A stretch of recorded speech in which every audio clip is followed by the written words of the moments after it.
how would a current F1 season pan out if all the world champions, past and present, retired from the sport? So Max Verstappen, Lewis Hamilton, Fernando Alonso, they're all gone. In their place at Aston Martin is Felipe Drugovich, at Mercedes it's Frederik Vesti, and at Red Bull it's Théo Pourchaire. With the three world champions on the grid gone, who is going to win this championship? Let's find out. At face value, you'd say maybe Sergio Perez finally has a great chance in that Red Bull to win his first ever championship. Maybe one of the Ferrari drivers, but we don't know. We don't know how the development will go through this season, but we're going to kick things off here in the first race at the Bahrain Grand Prix. Leclerc is on pole position for Ferrari, Perez in second place, Sainz in third. We've got Pourchaire doing quite well, just showing how good that Red Bull is. An F2 driver able to qualify on the second row. Side by side, Perez and Sainz, but Leclerc is going to lead the way and look to stretch out an early margin. Is this finally his and Ferrari's time to win a championship, having all the current world champions gone and retired from this sport? Or could it be a shock? You know, could we see McLaren develop later in the season? We'll find out. But this first race is wrapped up for Charles Leclerc. He takes victory at the Bahrain Grand Prix, and this might be Ferrari's best chance of winning a championship for a long, long while. You know, we've done a couple of videos on the channel as of late making certain drivers world champions. Is this going to basically be our version of making Charles Leclerc the world champion by the end of it? Or can that man in third place, Sergio Perez in the Red Bull, pull his finger out and actually use the car he's got to challenge? You've got Russell up there in second, so you've got three different teams on the podium in the first race. Obviously starting things off in a brand new career save. Red Bull still have that massive advantage to everyone, but people are already bringing upgrades into the Australian Grand Prix. Ferrari, Mercedes and McLaren and Aston all bring upgrades to try and bridge the gap to Red Bull. So could it be a different story down under? Leclerc and Ferrari qualify well again. He's on pole position. Russell, though, in second place. And watch out for that McLaren in third of Lando Norris, because Leclerc has a shocking getaway. He's literally not got off the line. He's down to sixth place from pole position. Lando Norris takes the lead of the Australian Grand Prix into turn one, followed closely by Sergio Perez nipping at his heels. It looks like, to be honest, Red Bull likely to make that overtake at this stage. The McLaren not as quick as it is in real life, isn't that close to Red Bull. Russell in third, Ocon fourth, Sainz fifth, Leclerc down. I mean, that's just a shocker, absolute shocker. The pressure has got to him. He's had a good start to this season and he's buckled. But as we go on through this lap and go to simulate the rest of this race, the complexion of this is going to change completely, because somehow through the course of all that, Leclerc has recovered from that absolute honker of a getaway and actually goes to win back-to-back races here for the start of this alternate season. Joining him on the podium is Lando Norris in the McLaren, and third place goes to Sergio Perez. So Perez, even in this, you know, unique situation where he's not got Verstappen to overshadow him, he still can't make the most of that advantage Red Bull have to even get a win here at this stage early on in the season. And things aren't going to get any easier as we go on through this season, because every team's trying to bring upgrades. Red Bull do bring a slight upgrade to the Miami Grand Prix, so there's still a pretty healthy advantage for Red Bull. So third time lucky, could Sergio Perez maybe finally get a first race win for Red Bull this year? Or will it just be all Leclerc in this hypothetical scenario?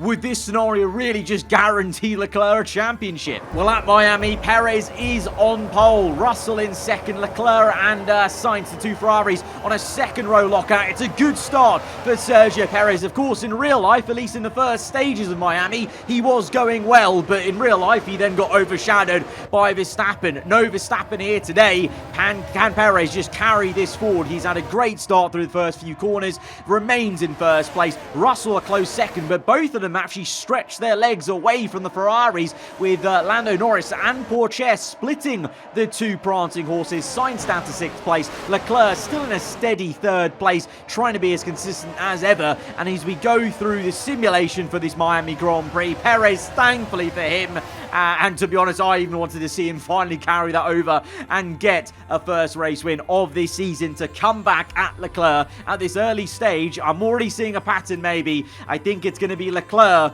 versus Perez, but look at the upgrading going on into the Canadian Grand Prix. McLaren now really bring up some good upgrades to get right amongst it. Aston Martin as well are technically now the second best team on the grid. So can Aston Martin maybe challenge? Well, in wet conditions, Carlos Sainz now maybe announcing himself on the big stage here on pole position alongside Lando Norris. The car Lando front row, but how's it going to be by the end of this one? Russell gets a good start, but the McLaren can stay in second place. Sainz leads the way, and I want to point out to you where Leclerc and Perez are. Leclerc is fourth place. Sergio Perez right now, he's had a shocking getaway and a bad qualifying. He's down in P10 on lap 1 here. 70 laps later, he actually completely surprises me and ends up winning this simulated Canadian Grand Prix. Still in wet conditions because those cars have intermediate tyres on in part firmer conditions. So he's stepping up to the plate now, and we've got a real fight on our hands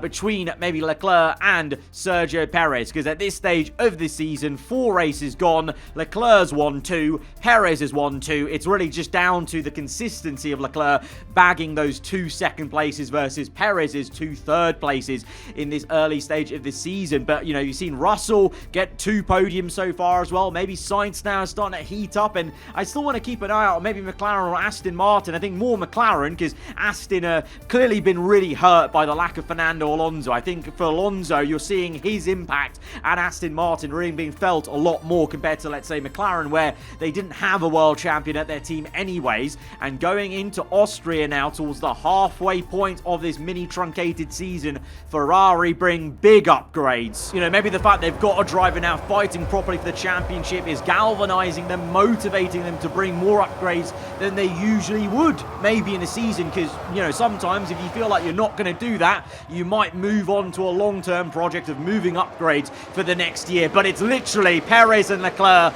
side by side into turn 1 at the Red Bull Ring. Leclerc gets the better of Perez. Pourchaire doing fantastically. The F2 driver rookie in third place in the Red Bull, ahead of Russell and Lando Norris in P5. But Leclerc looks to have this comfortably maybe controlled. But just like in Canada, to my surprise, it's going to be Carlos Sainz who wins this Grand Prix. He was in P12 on lap 1 here. So we've had 2 races in a row where one of the drivers way down the order, middle of the pack, has come through to come back through, and Sainz takes his first win of the season. Things are pretty close between Red Bull and Ferrari, and it's up to Aston, McLaren and Mercedes to close the gap a little bit to maybe get a different winner apart from these 2 teams. But again, surprise, surprise, at Silverstone, it's the 2 main protagonists on the front row. This time Sergio Perez has got the better of Leclerc. He's on pole position and he's got a good getaway into turn 1. Leclerc actually under pressure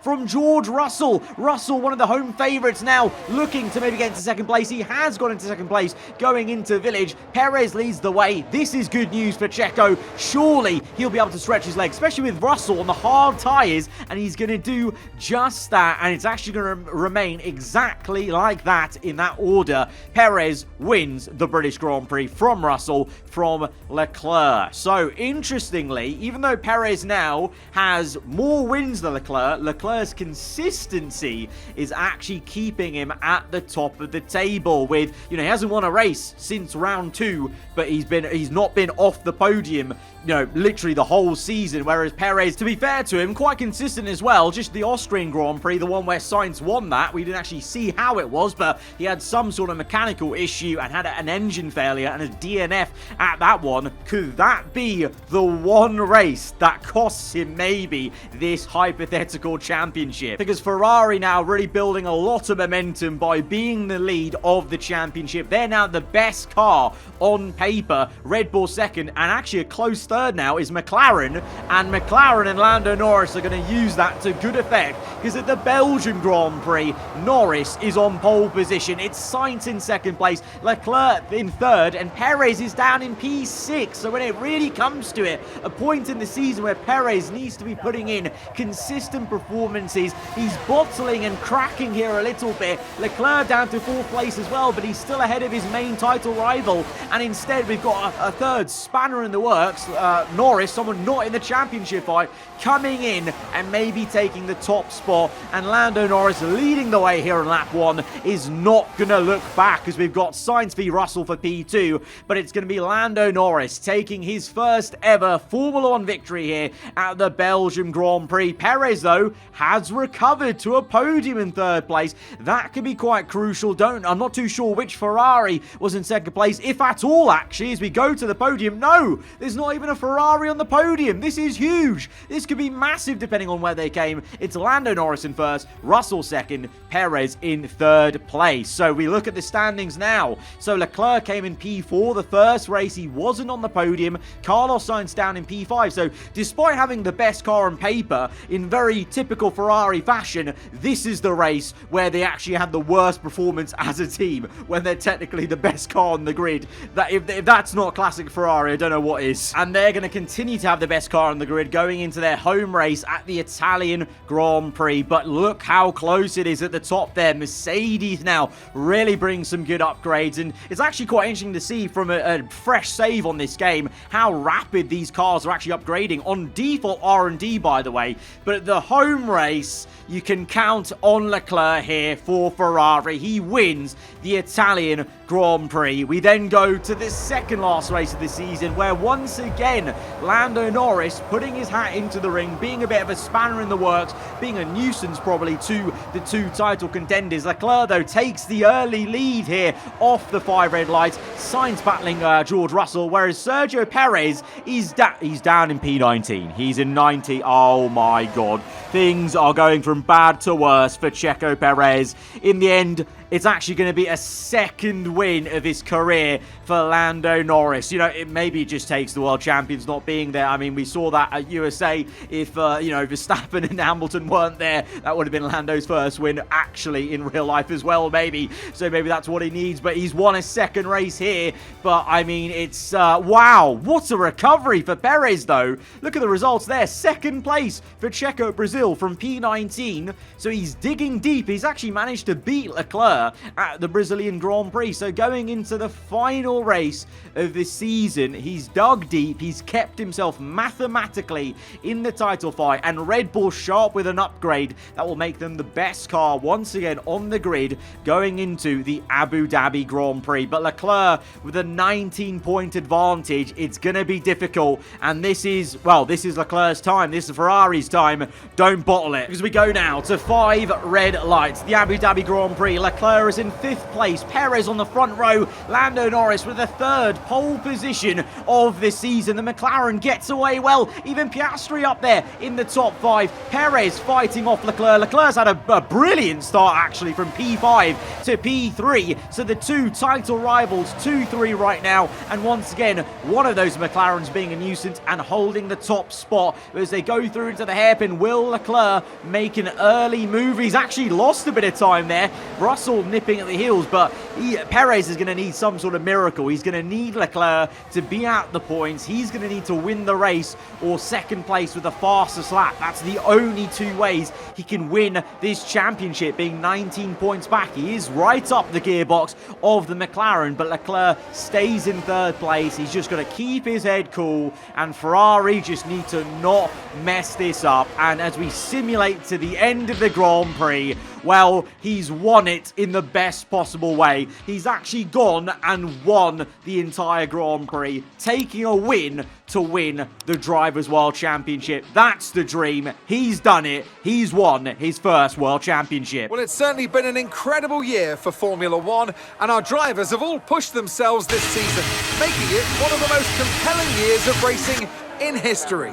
There can only be one champion, however, and here they are now, our new Formula One World Drivers' Champion. So that's how the F1 23 game reckons this season might go if you retired every single World Champion. Guys, if you have enjoyed the video, be sure to hit the like button. Let me know what you thought in the comments below. And I reckon that something else we could try in the future is maybe retiring the World Champion every time they win it, to see in like 10 seasons time who on earth would be winning a championship if every single champion had to retire, just like they have to do in F2 out of this series? Let me know if you want to see that in the future. But if you're new around here, do get subscribed for weekly Formula 1 content. I'll see you guys next time. Goodbye.